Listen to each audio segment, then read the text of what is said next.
Alright, so we're going to look at multi-step inequalities and how to solve them. And really, they're not any different from single-step inequalities other than the fact that they take more than one step to solve. The point of this is to make sure you're not missing a step or missing a key piece of information. So just to be aware that there's a lot of inequalities out there, or equations for that matter, that take more than one step to solve. So just be on the lookout for that. So we'll go over an example. First, I'm going to start with a classic single step inequality. It takes just one step to solve after you set up the inequality. Um, so that'll be an example of what we're not talking about. And then we'll go over a multi-step. And it happens to take two steps, which I'll show you. But anything that's more than one step would be called a multi-step inequality. So let's just look at these. Um, First, the single step. So, and this is a true story, by the way. A 2,400-year-old bowl of soup recently discovered by archaeologists in China is less than half the age of Methuselah, the oldest living tree in the world. How old is Methuselah? So let's just write an inequality so that we can solve for the age of Methuselah. So, a 2,400-year-old bowl of soup, 2,400-year-old bowl of soup, um, is less than half is less than half the age of Methuselah.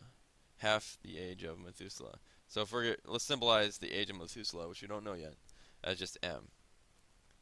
Um, so 2,400 years is less than one half of the age of the number of years of Methuselah. So to solve that, there's just one step. So Methuselah, m, is being multiplied by one half. By the way, just kind of an aside, the same thing. It would be the same thing to say one half of Methuselah is greater than 2,400. To flip it around, so it's pointing the other way. All right. Anyway, if that makes more intuitive sense to you. Okay, so we want to isolate m. We want to get it so that m is just on one side of the inequality, and there's nothing else other than m. So the only thing that's happening to it now is it's being multiplied by one half. So to undo that, we multiply by 2 over 1. 2 over 1. Because 1 half times 2 over 1. 1 times 2 is 2. 2 times 1 is 2. Anything divided by itself is 1. 2 divided by 2 is 1. So if I do that to this side, I'll have 1 times m, which is just m. So m will be by itself. So I'm going to multiply that by 2 over 1 to get rid of this 1 half. And if I do something to one side of the equation, I have to do it to the other. So I'm going to multiply this side of the equation by 2 over 1. Right? So that's the one step. So multiplying both sides of the equation by 1 half. Or by 2 over 1, excuse me. By 2 over 1, which is 2. So I'm going to multiply this by 2. 2,400 times 2 is 4,800. So 4,800 is less than the age of Methuselah. We could flip that around and say the age of Methuselah is greater than 4,800 years, which is true. True story. I looked that up. So that's the one step. The one step here is multiply both sides of the equation by 2 over 1. In other words, only one thing is happening to the variable we're solving for. Okay, so that's a single step or one step inequality. So let me show you a multi-step. So let's look at the word problem here. I have only $10 to spend on food for dinner this week. So I've decided to buy brown rice, which is delicious and nutritious. True story as well. Um, I have more than $10 to spend on food this week, thankfully.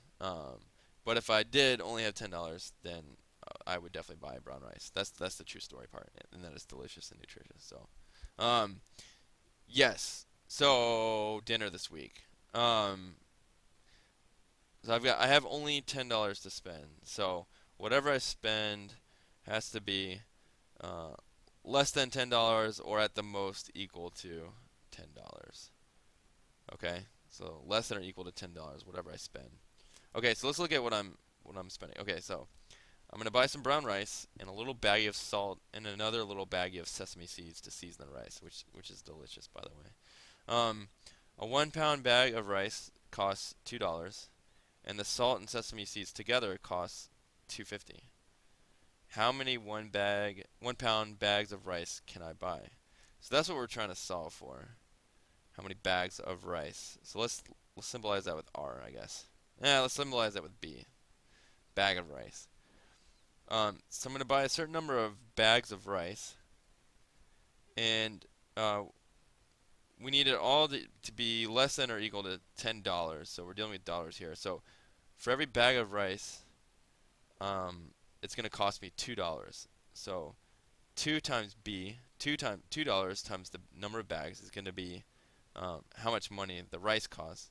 And then on top of that, I'm going to buy um, salt and sesame seeds, basically seasonings.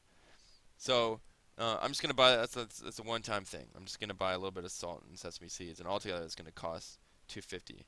So I'm going to buy my bags of rice, and for every bag of rice that I get, it's going to cost me $2. And then I'm going to add 2.50 to the end of that, and that's the cost of the salt and sesame seeds. So all that together needs to be less than or equal to $10. 'Cause that's all I got to work with this week. And yeah, that's not true for me this week, but that's definitely been true in my life. So, um, have been there. All right. So, think of like a lot of random side notes today. I think I'm sleepy this morning. Okay. So, so this would be a two-step inequality, and I'll show you the two steps. So we want to isolate B. We want to solve for B, the number of bags. So we need to get it by itself. So the first thing we need to do. So two things are happening to it. First, it's being multiplied by 2, and then 250 is being added to it. So there's two things we need to do, or two things we need to undo to get it to be by itself. So you do it in the reverse order of operations. So adding and subtracting is the last thing you do for order of operations. So that's the first thing you undo. So I'm going to subtract 250 from both sides of the inequality. Subtract 250. So all that's left on this side is 2b. 2b is less than or equal to. So 10 minus $10 minus 250 is 750. And then the next thing I need. So this is step 1.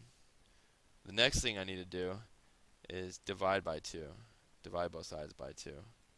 And then so 2 divided by 2 is 1. 1 times b is b. So dividing this side by 2 just gets b by itself. And then 750 divided by 2. We could do that out. We got 2 goes into 7 3 times. Got 1 left over. Carry the 5 down. 7 times 2 is 14. 1 left over. Carry the 0 down. 2 goes into 10. 5 times. So the number of bags that I can buy is less than or equal to 3.75. Okay? I can't buy 0.75 of a bag, 3/4 of a bag. So actually, in real life, what I would say is I need to buy 3 bags. So as long as it's less than or equal to 3.75 bags, good to go. So I'd probably buy 3 bags. So here's the multi-step. So step 1, get rid of that 250. Step 2, get rid of that 2. Right? So be on the lookout for that in word problems. Make sure you include all the information. If you just had 2b is less than or equal to $10, that ignores the fact that you have to buy, you have this extra cost here, this extra little thing that's happening. So be on the lookout. Make sure you include all the pieces, and then when you solve the inequality, make sure you go through all the steps to solve it.